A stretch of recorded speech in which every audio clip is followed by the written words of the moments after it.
At Starbound, we tell stories the human way, not with artificial voices or AI slop. In the end, what's HFY without humanity? Subscribe to keep it this way.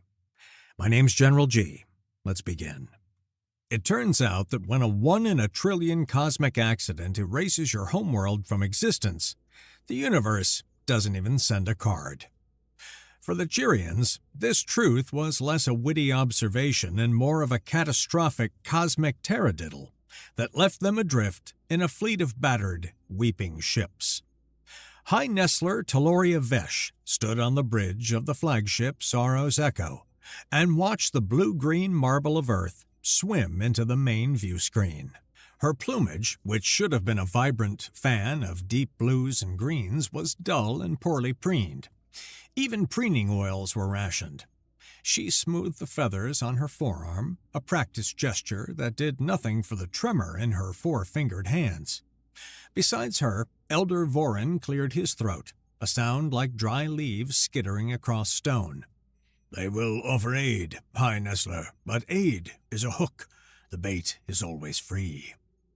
"I am aware, Elder," Taloria said, her voice a modulated contralto.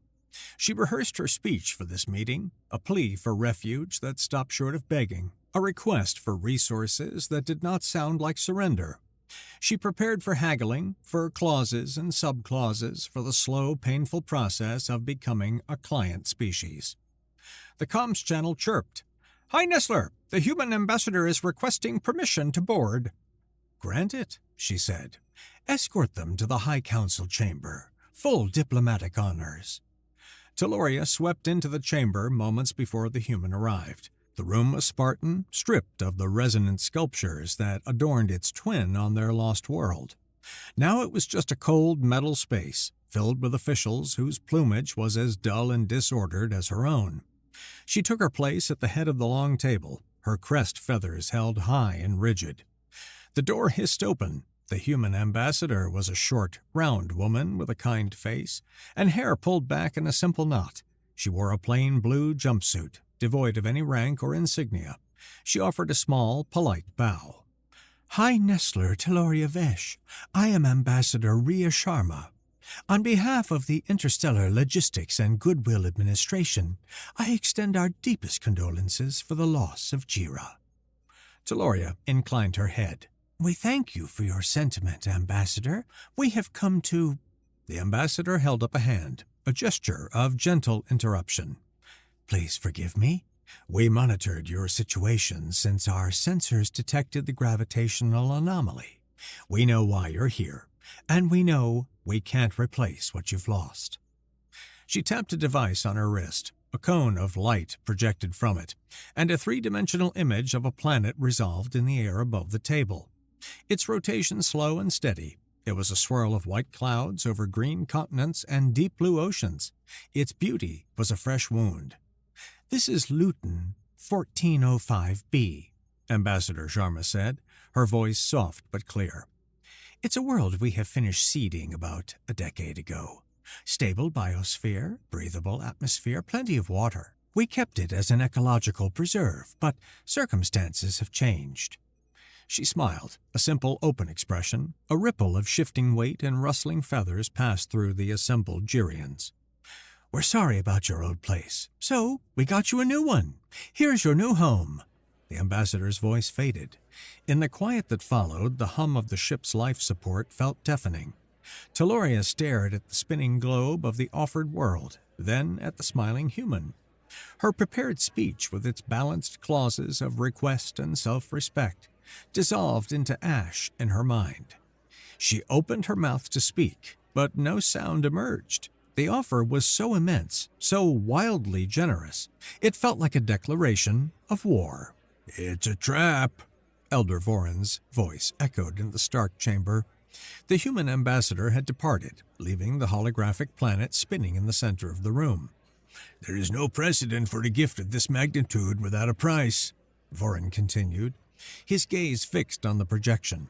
"Recall the cautionary tale of the Skethy Compact. 87 cycles of this system star ago, A resource-rich moon gifted to the struggling Sketty by the Vorn Dominion, a gift with no strings attached. He made a sharp, derisive gesture with one hand.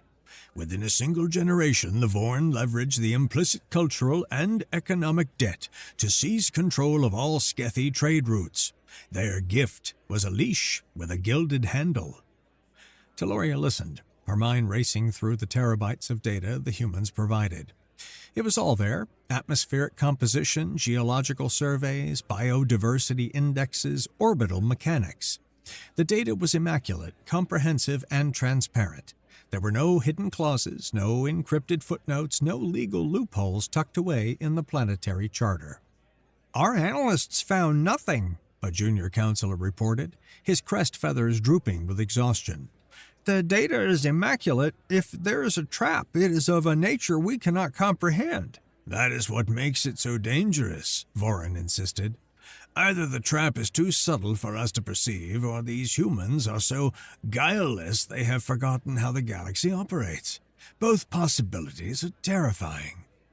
Taloria looked at the faces of her council. They were the survivors, the leaders of a homeless people numbering 500,000 souls, forged in the crucible of galactic politics, where every gift had a price and every treaty was a weapon in waiting.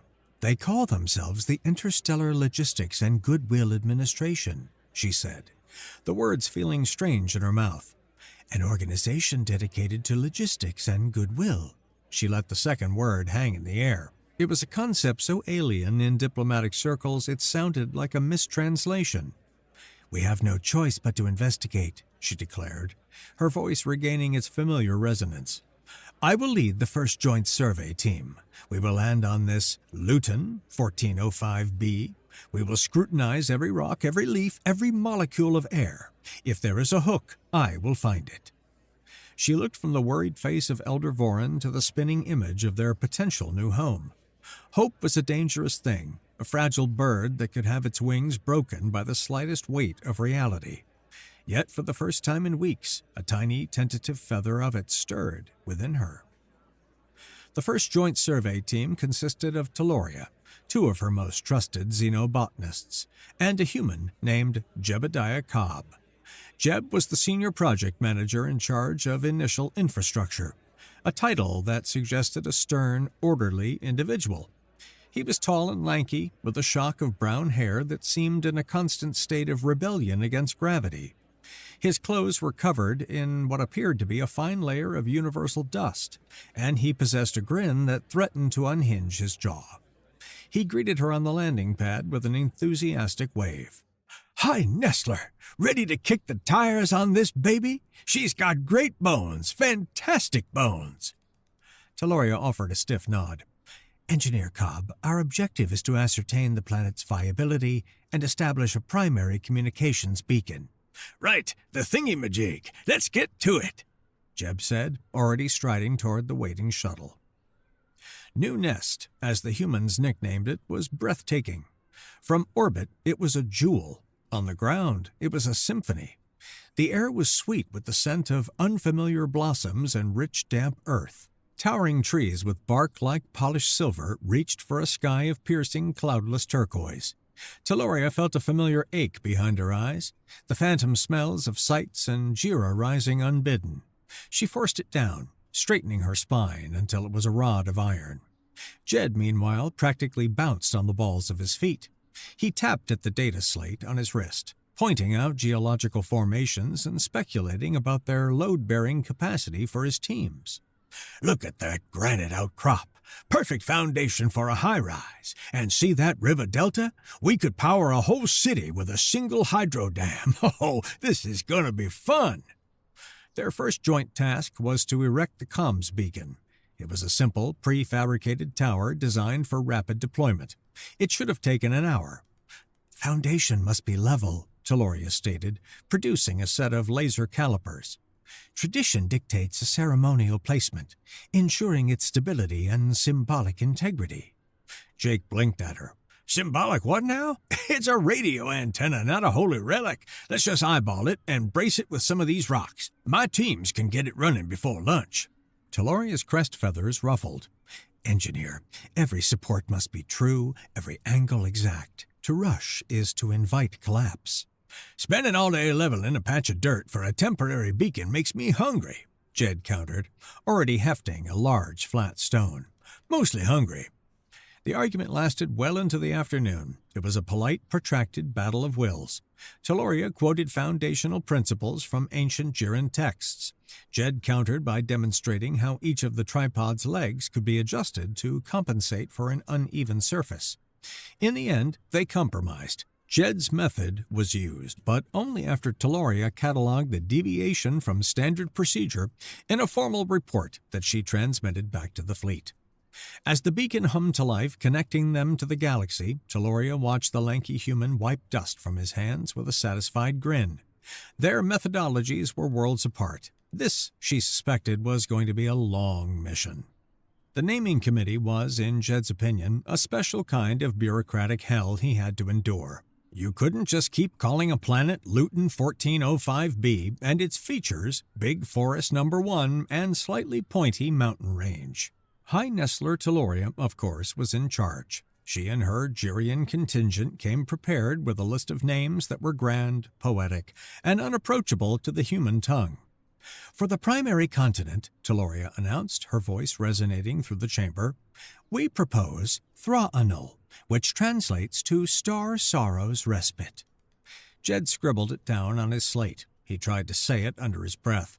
It sounded like he was choking on a bird. And the capital city, she continued, shall be Veshtal, the nest reborn. The humans on the committee shifted in their seats. A woman from the ILGA's cultural division, Dr. Fisk, spoke up. Those are lovely names, High Nestler, meaningful. We were thinking of something a bit, catchier.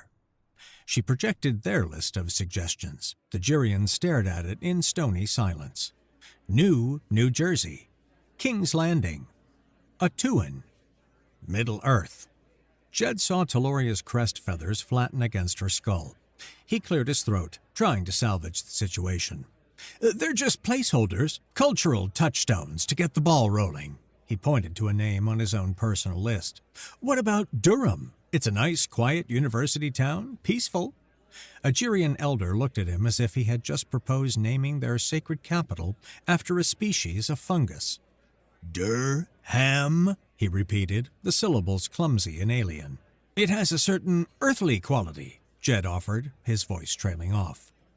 The meeting devolved into a polite but firm deadlock. The Jirians proposed names that sounded like forgotten gods, and the humans countered with names drawn from defunct fantasy epics and ancient sports franchises. By the end of the day, the only thing that they had agreed upon was that the one continent, shaped vaguely like a rubber chicken, made the humans laugh and the Jirians fall into a stunned, horrified silence. Lena Wallace believed that most of the universe's problems could be solved with a good meal and a comfortable place to sit. It was this philosophy that led her to volunteer for the New Nest Project, bringing with her a state-of-the-art mobile food truck she christened the Starlight Diner.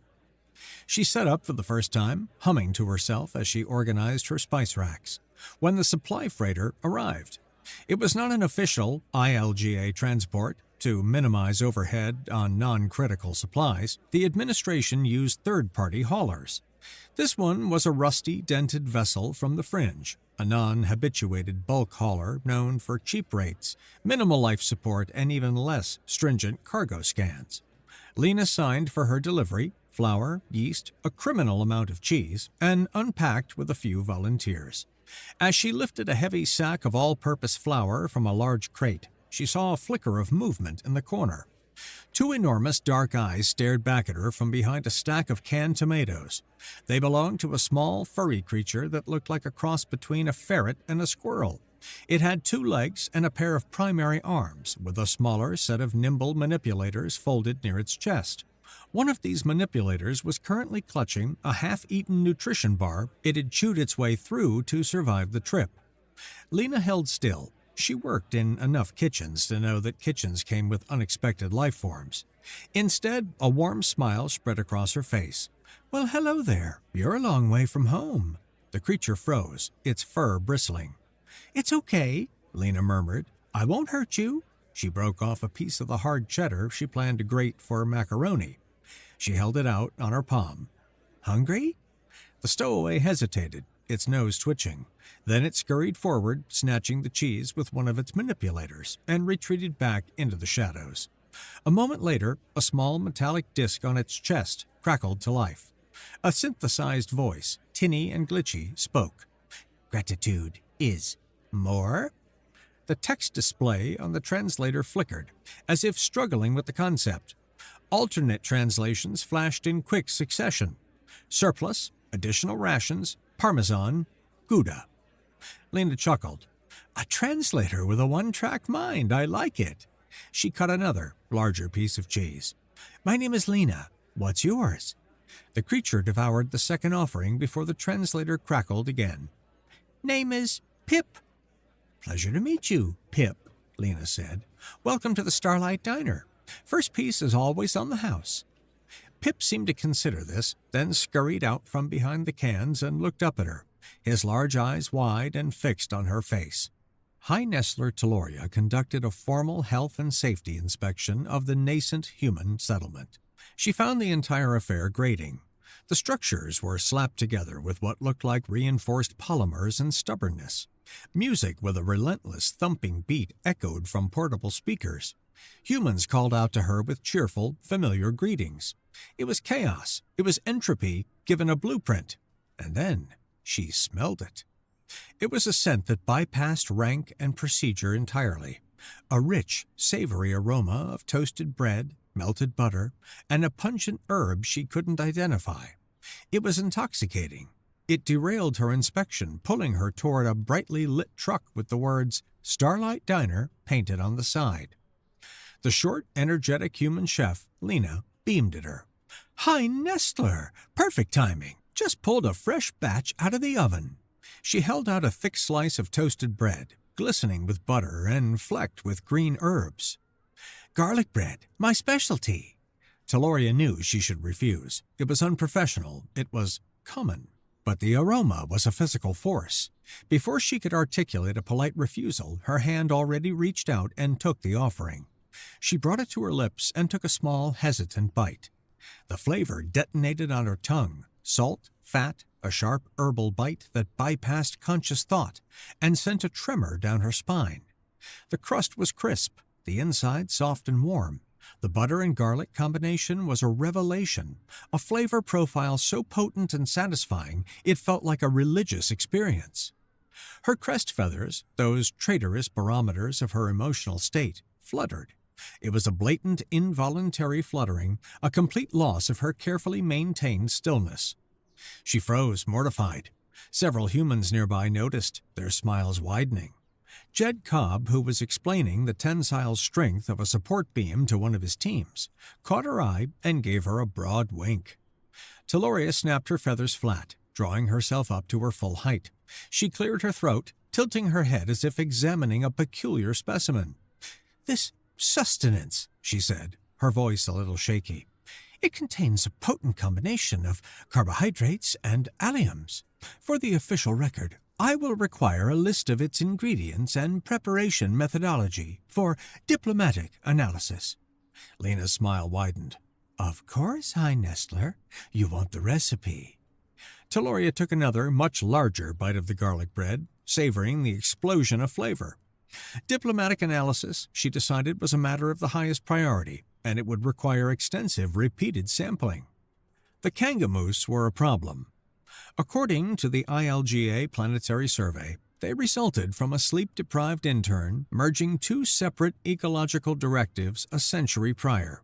The directives, hardy, herd-based megafauna grazer and agile, high-jumping forest browser, produced a creature with the powerful hind legs of a kangaroo, the enormous antlers of a moose, and the larcenous soul of a magpie. The ILGA's official response was to add a rider to the survey. Warning, prone to tool theft. Jed learned this after his main construction site lost its third rivet gun in as many days. A whole herd of the bizarre hybrids descended upon his main construction site with unnerving frequency. They were not aggressive, just inconvenient on a planetary scale. They bounded through a new gravity-crete foundation, leaving massive three-toed prints. They used their antlers to knock over stacks of building materials, but their true passion was theft. Anything shiny, wrenches, laser levels, data slates, rivet guns, the creatures would snap it up and carry it away into the silver-barked forest. Jed's engineering teams tried everything. They built fences, which the kangamoose jumped over. They installed sonic emitters, which, against all expectation, just made the creatures break into a strange, shuffling dance. Jed even had his fabricators build an animatronic predator based on New Nest's most terrifying carnivore, the razor-backed shardmaw. The kangamoose stole its shiny, holographic eyes and used the deactivated animatronic as a scratching post. The raids delayed projects and left the engineering crews cursing into their comms. The only upside was that it was a problem that affected both humans and Girians. For the first time, Teloria's clipped commands and Jed's frantic shouting were aimed at the same source of chaos, a shared enemy that could only be defeated by cooperation, or at the very least, by hiding all the shiny things. The first town hall in the mixed-species settlement, affectionately nicknamed the Burrow, was a polite riot. Humans and Girians, along with a handful of other species who arrived on various supply ships, all had ideas about how their new community should be run. Suggestions overlapped. Well-meaning interruptions became the norm. The entire process ground to a halt under the weight of its own democracy. Observing from the side, Lena saw the deadlock and whispered an encouraging word to Pip. Finally, a grizzled human prospector named Sal stood up. "Look, we can argue about bylaws all day. What we need right now is someone to handle the basics. Food, supplies, making sure that the power stays on. We need a provisions coordinator." A murmur of assent went through the crowd. "How do we choose one?" a Girian artisan asked. Sal shrugged. "Simple. Let's agree on one rule. Whoever provides the best wins." It was a simple, elegant solution. Everyone nodded. The debate shifted to who was best suited for the role. It was at that moment that Pip, who had been cowering behind a stack of crates, took his chance. Encouraged by Lena, who armed him with a platter of her finest offerings, he scurried into the center of the room. He placed his offering on the main table: wedges of sharp cheddar, creamy brie, pungent blue cheese, and a nutty, aged Gouda Lena had saved for a special occasion. The chatter in the room died. A pungent, nutty aroma drifted from the table, silencing the last few conversations. Pip's translator crackled. "Provisions for the people." The prospector Sal picked up a piece of the Gouda, sniffed it, and took a bite. His eyes widened. "Well, I'll be," he said. "He's got my vote." The election was over. Pip won without a single dissenting vote. They nicknamed him the Mayor on the spot. His first official act was to climb onto the table, strike a noble pose, and issue his first decree via his translator. Mandatory cheese distribution! The Burrow had found its leader. The argument over Suncrest Plaza was not really about architecture. It was about memory. Jed and Teloria stood over a holographic display showing the plans for the capital city's central plaza. It was their biggest disagreement yet, a fundamental clash of philosophies rendered in light and data. Teloria's design was on the left. It was beautiful, solemn, and silent. A single soaring spire of white marble rose from a vast, empty square, a memorial to their lost home. It was a place for reflection, for honoring what was lost. It was, Jed thought, a magnificent tombstone. "It is a monument to our past," Teloria said, her voice soft with reverence. "A reminder that we endure, of the home that lives on in our hearts." Jed watched the display to his design. It was dynamic, chaotic, and loud. A massive fountain with interactive water jets dominated the center, programmed to create chasing patterns of spray that would send children shrieking with laughter. The plaza was ringed with open-air cafes, performance stages, and public pubs. It was a place for people to live, to meet, to celebrate. "This is a city, Teloria, not a museum," Jed argued, running a hand through his always messy hair. "People need places to gather, to laugh, to be a community. This is about what we're building. You're trying to build a memorial. I'm trying to build a living room." "Your design has no weight," she countered, her crest feathers rising. "It treats our new home as a temporary fairground, not a foundation for generations." "And yours is a ghost story. You want people to spend their lives mourning in a marble graveyard. Home isn't about preserving ashes, it's about lighting a new fire." The argument went nowhere. They were both right, and they were both wrong. They stood on opposite sides of a chasm, one looking back at a perfect shattered past, and the other looking forward to a messy, vibrant future. The plaza remained an empty square of light between them. The latest supply shipment hadn't arrived. The reason, according to the official ILGA communique, was a newly implemented tariff policy on non-essential atmospheric purifiers, which created a bureaucratic backlog in Sector 7G. Taloria read the message 3 times. A tariff on atmospheric purifiers for a refugee species setting up a new colony. It was the single most pointless, infuriating piece of bureaucratic nonsense she had ever encountered. Her restraint, worn thin by kangamoose and naming committees, finally snapped. She stalked to her office, sealed the door, and activated the secure comms channel to the ILGA Logistics Division. It was time to file a formal complaint in the traditional Jirian way. The exodus had damaged the flagship's secure encryption modulator, causing occasional signal bleed into public bands when under high power, but she was past caring. For the next 45 minutes, she performed an opera. She aimed every bit of her frustration at ILGA Tariff Policy T27B and unleashed a performance of shattering glass and weeping string arrangements. Soaring arias lamented the folly of interplanetary shipping manifests. Heart-wrenching recitatives decried the inefficiencies of customs clearance. It was a tour de force of musical expression on a bureaucratic theme. What she didn't know, but might have suspected, was that the damaged modulator failed. Her soul-bearing performance did not go to a dusty ILGA complaints server. Instead, it broadcast on a wideband public frequency, where a bewildered human logistics officer named Dave, working the graveyard shift in a listening post 3 systems away, picked it up. He stared at his console, listening to the complex mix of whale song and orchestral feedback that poured from his speakers. He couldn't understand a word of it, but the feeling behind it needed no translation. He filed his report. Received unauthorized high-decibel transmission on public channel. Origin, Luton 1405B. Content appears to be a musical performance of some kind. Sounded sad for a complaint about tariff policy. Major Pip's first crisis arrived on 4 hooves. The kangamoose herd, bolder than ever, descended upon the burrow. They rampaged through the careful Jirian gardens, stole the decorative chrome hubcaps from Sal the Prospector's ground car, and made a concerted effort to dismantle the town's primary solar array for its shiny panels. The citizens of the borough looked to their mayor. Pip froze, then dove under his desk, which was a repurposed cheese crate. Leadership, he decided, was terrifying. Lena found him there, chirping with nerves. "Come on, Mr. Mayor," she said, her voice calm and steady. "Your people need you." "Problem large with antlers," Pip's translator crackled. "Jed's engineers tried to scare them," Lena mused, tapping a finger to her chin. "But what if that's the wrong approach? You don't scare away a hungry guest. You give them a better place to eat."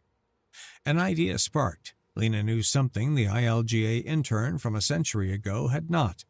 A native fruit on New Nest, a purple, pungent berry, contained a unique yeast. When mashed and left to ferment for a few hours, it became something irresistible to the local fauna. Jed's engineers missed it because they looked for deterrents, not lures. With Pip directing traffic mostly by pointing a tiny finger and chirping with purpose, the townspeople gathered a massive quantity of the berries. Lena supervised the mashing, creating several large troughs of a pungent fermented fruit slop. They placed the troughs at the far edge of the settlement. The kangamoos caught the scent mid-heist, dropped their solar panels, and galloped toward the offering with single-minded focus. The townspeople had saved the borough. Pip stood before his constituents, who hailed him as a hero. He puffed out his small, furry chest. His translator spoke, the clicks and whirs sounding firmer than before. My plan was successful. More cheese is now required for victory celebration. He was growing into the role. Jed found Taloria standing alone on a hill overlooking the construction site of the capital. It was late, and the twin moons of New Nest cast long silver shadows across the unfinished city. She looked up at the sky, at a dark patch of space where a bright, familiar star should have been. For the first time since he met her, the regal high nestler was gone, replaced by someone small and stranded under an unfamiliar sky. The colors began to return to her plumage, like the first hints of spring after a long winter. But tonight, under the pale moonlight, she looked as dull and dusty as the day she arrived. Jed's boots made a little sound on the grass as he approached, holding 2 steaming mugs. Coffee? He said, offering one to her. She took it, her long fingers wrapping around the warm ceramic. Our star was a G-type main sequence, she said, her voice barely a whisper. Not unlike your sun, it had a name, Giranal, the heart of the nest. She fell silent, and Jed didn't push. He just stood with her, sipping his coffee, listening to the chirps of nocturnal creatures in the silver-barked forest. I'm trying to build what we had, she said, her voice thick with unshed tears. Every line, every arc. I'm trying to draw a memory, but it is a ghost. We cannot live inside a ghost.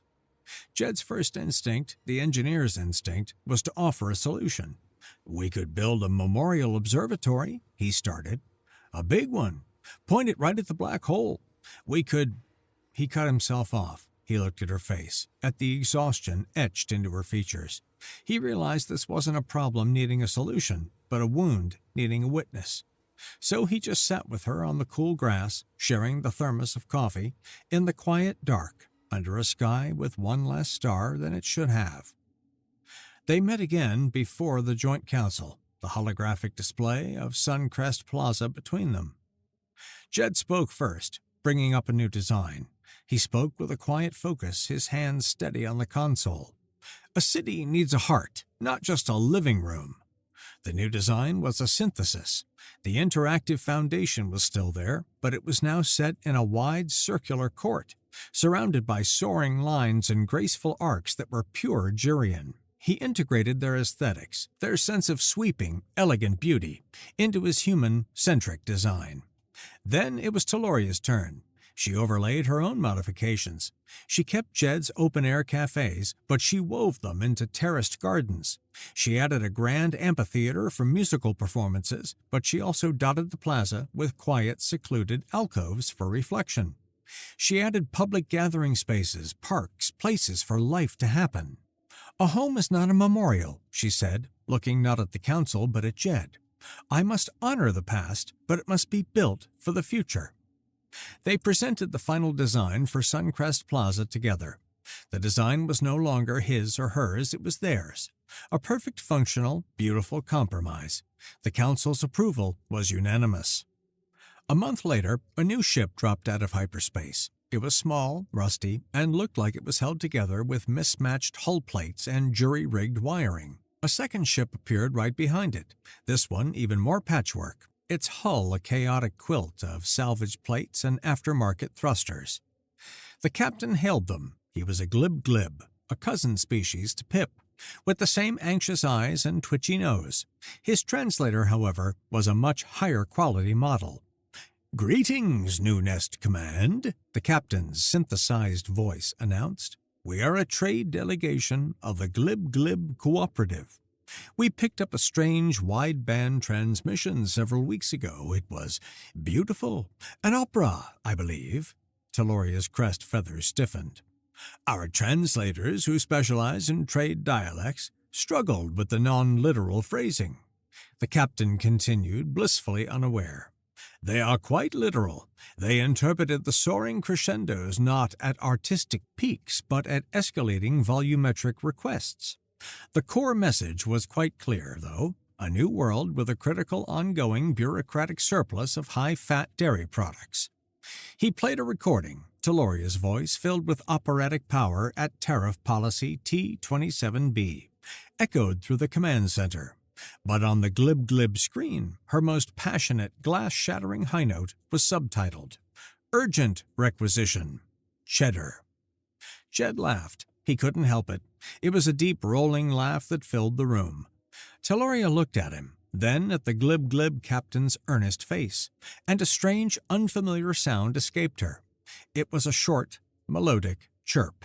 She was laughing too. The official response from the human administration was simple and immediate. The more the merrier. The Concord Founding Festival was a chaotic, beautiful mess. After months of groundwork, the planet was no longer just a gift. It was becoming a home. Humans set up a chili cook-off and a cutthroat garlic bread competition, which Lena Wallace and her volunteers won by a landslide. Jirian children, their plumage bright and healthy, chased the water jets of the newly opened fountain in Suncrest Plaza. On a temporary stage in the new amphitheater, which just awaited its final resonant paneling, a Jirian troupe performed an epic opera about the saga of the kangamoose. Human engineers formed the percussion section, using recovered stolen tool wrenches, hammers, and rivet guns to create a driving industrial beat beneath the soaring Jirian melodies. Off to one side, Mayor Pip, wearing a tiny sash of office, unveiled a life-size statue of himself. It was carved with painstaking detail from a giant 50-pound wheel of Aldebaran cheddar. His glib-glib constituents roared their approval. It was a perfect synthesis of their two worlds, spire towers and chili, opera and rivet guns, all coexisting under the warm light of a new sun. Jed and Teloria stood on that same hill, looking down at the living, growing city that had replaced the construction site. The capital, now named Concord, twinkled with the lights of its completed core, while the lights of new districts spread into the dark. Laughter and music drifted up on the evening breeze. Jed held out a data slate, official transfer of planetary sovereignty, all the access codes, administrative rights, the whole shebang. He grinned, his lopsided grin. It's all yours now. Teloria looked at the slate, then at the city, then at him. Her crest feathers were held high and proud, and their colors, deep cobalt, emerald green, and a violet that shone like oil on water in the light of the setting sun, were brilliant. The tension had left her frame, replaced by a quiet, powerful stillness. She ignored the slate. "It is ours," she corrected him, her voice rich and warm. "We built this home together."